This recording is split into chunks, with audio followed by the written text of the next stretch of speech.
2024-25లో తెలంగాణ జోడింపబడిన స్థూల విలువలో సేవా రంగం 66.3%, పారిశ్రామిక రంగం 16.4% మరియు వ్యవసాయ అనుబంధ రంగాలు 17.3% వాటాను కలిగి ఉన్నాయి.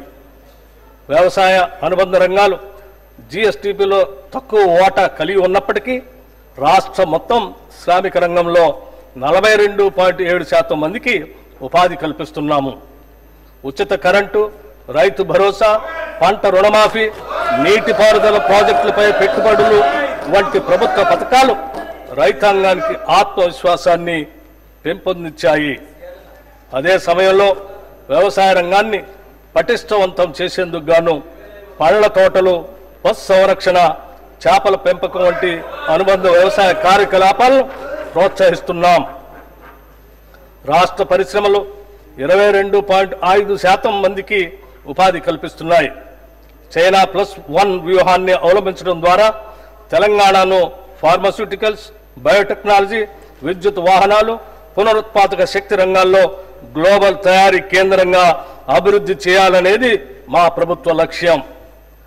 పరిశ్రమల కారిడార్లు, ప్రత్యేక ఆర్థిక మండళ్ల అభివృద్ధి మరిన్ని పెట్టుబడులను ఆకర్షించి ఉద్యోగ అవకాశాలను పెంపొందించడానికి తోడ్పడతాయి. తద్వారా ఆర్థిక వ్యవస్థ మరింత స్థిరంగా, వేగంగా అభివృద్ధి చెందుతుంది. రాష్ట్రంలో సేవా రంగం అత్యధిక కొత్త ఉపాధి కల్పించే దిశగా కొనసాగుతుంది. ఇది మొత్తం శ్రామిక రంగంలో 34.8% వాటాను కలిగి ఉంది. హైదరాబాద్ నగరం ఐటీ రంగంలో అగ్రగామిగా, ముఖ్యంగా సాఫ్ట్వేర్ సేవలు, ఫిన్టెక్, లాజిస్టిక్, పర్యాటక వంటి రంగాలలో ఉపాధి వృద్ధికి ప్రధానంగా దోహదపడుతుంది. తెలంగాణలో శ్రామిక శక్తి 68.7% ఉండగా దేశీయ సగటు 64.3% మాత్రమే ఉంది. దీనిలో మహిళల ఉపాధి శాతం 52.7% ఉండగా ఇది దేశ సగటు 45.2% కంటే అధికం. మహిళలు మరియు వెనుకబడిన వర్గాలకు తెలంగాణ ప్రభుత్వం ఉపాధి అవకాశాలు కల్పించడంలో ఎంతగా విజయవంతమైందో ఈ గణాంకాలు తెలియజేస్తున్నాయి. రాష్ట్ర ప్రభుత్వం 16వ ఆర్థిక సంఘానికి సమగ్ర నివేదికను సమర్పించింది. ఇందులో కేంద్ర పన్నుల పంపిణీలలో రాష్ట్రాలకు న్యాయమైన వాటా కల్పించాలని, అలాగే రుణ స్థిరత్వం, మౌలిక సదుపాయాల అభివృద్ధి మరియు సామాజిక సంక్షేమ కార్యక్రమాలకు మరింత ఆర్థిక సహాయం అందించాలని విజ్ఞప్తి చేసింది.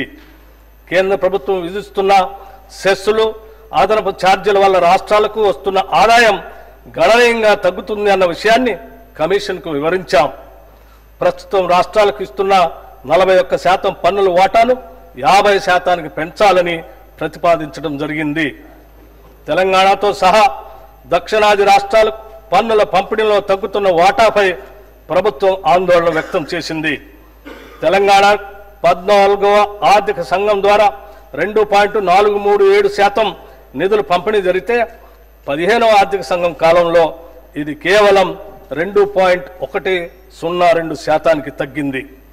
అభివృద్ధిలో ముందున్న రాష్ట్రాలకు తక్కువ నిధులు కేటాయించడం అన్యాయమని, దేశ ఆర్థిక వృద్ధికి దోహదపడుతున్న రాష్ట్రాలను ప్రోత్సహించే విధంగా పన్నుల పంపిణీ విధానాన్ని మరింత హేతుబద్ధంగా మార్చాలని తెలంగాణ ప్రభుత్వం వాదిస్తుంది.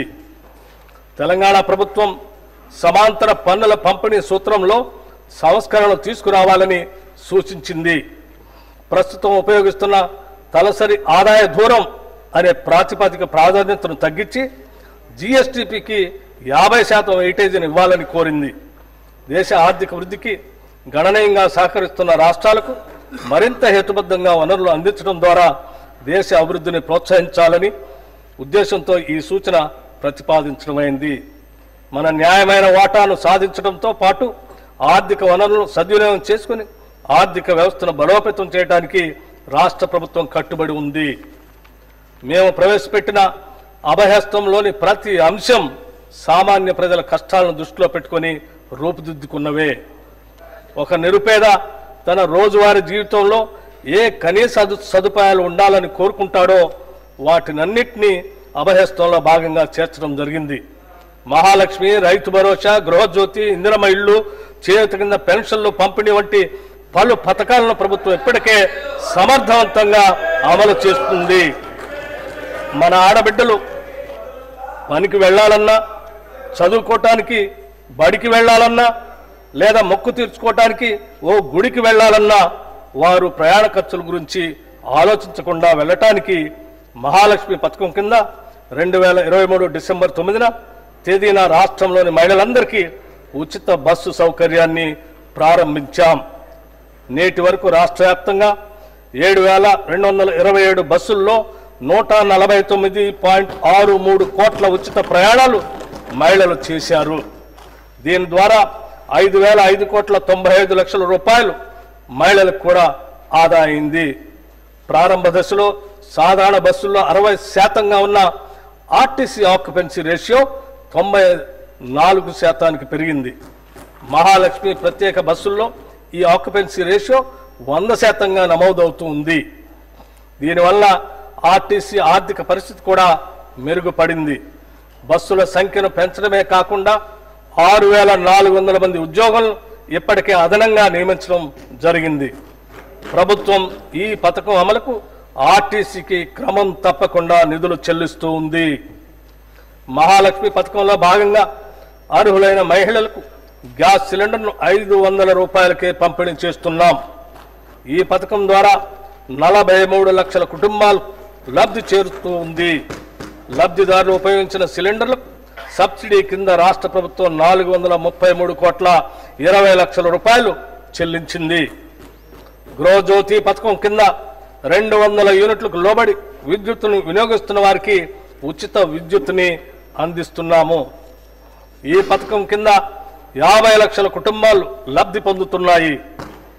ఈ పథకం కోసం ఇప్పటికే 1,775 కోట్లు 15 లక్షల రూపాయలు విద్యుత్ సంస్థలకి సబ్సిడీగా చెల్లించడం జరిగింది. ఇందిరమ్మ ఇళ్ల పథకాన్ని 2024 మార్చి నెలలో ప్రారంభించి ఇళ్ల పట్టాలను ఆడబిడ్డల పేరుతోనే ఇవ్వాలని నిర్ణయించాం. 22,500 కోట్ల రూపాయల అంచనా వ్యయంతో ప్రతి నియోజకవర్గానికి కనీసం 3,500 చొప్పున మొత్తం 4,50,000 ఇళ్లను మంజూరు చేస్తాం. గత ప్రభుత్వం 10 ఏళ్ల పాటు నిరుపేదలకు డబుల్ బెడ్రూమ్ ఇళ్లను ఇస్తామని ఆశలు రేకెత్తించి చివరకు నిరాశా నిస్పృహలనే మిగిల్చింది. అసంపూర్తిగా నిలిచిపోయిన గృహాల్లో 34,545 నిర్మాణాలకు 305 కోట్ల 3 లక్షల రూపాయల నిధులను కేటాయించి వాటిని అందుబాటులోకి తెస్తున్నాము. అంతేకాకుండా ఔటర్ రింగ్ రోడ్డును ఆనుకుని హైదరాబాద్ నగరం నలువైపులా శాటిలైట్ టౌన్షిప్లు ఏర్పాటు చేసి అల్పాదాయ మరియు మధ్య తరగతి వర్గాలకు అందుబాటులో ఉండే విధంగా గృహ సముదాయాలను నిర్మించే ప్రణాళిక రూపొందిస్తున్నాం. రాష్ట్రంలోని నిరుపేదలకు ఆరోగ్య భద్రత కల్పించే ధ్యేయంతో రూపొందిన రాజీవ్ ఆరోగ్యశ్రీ పథకాన్ని చేతిలో భాగంగా అమలు చేస్తున్నాం. ఈ పథకం కింద ఉచిత వైద్య పరిమితిని 5 లక్షల రూపాయల నుండి 10 లక్షల రూపాయల వరకు పెంచడం వల్ల దారిద్ర్య రేఖకు దిగువనున్న 90.10 లక్షల కుటుంబాలకి లబ్ధి చేకూరింది. వైద్య వ్యయ పరిమితిని పెంచడంతో పాటు ఆరోగ్యశ్రీ పరిధిలోకి వచ్చే 1,375 వైద్య చికిత్సల ధరలను కూడా 20% పెంచాం. అదనంగా 163 రకాల చికిత్సలను ఆరోగ్యశ్రీ పరిధిలోకి తీసుకురావడంతో 1,835 వైద్యపరమైన వివిధ ప్యాకేజీలు పేద ప్రజలకు అందుబాటులోకి వచ్చాయి.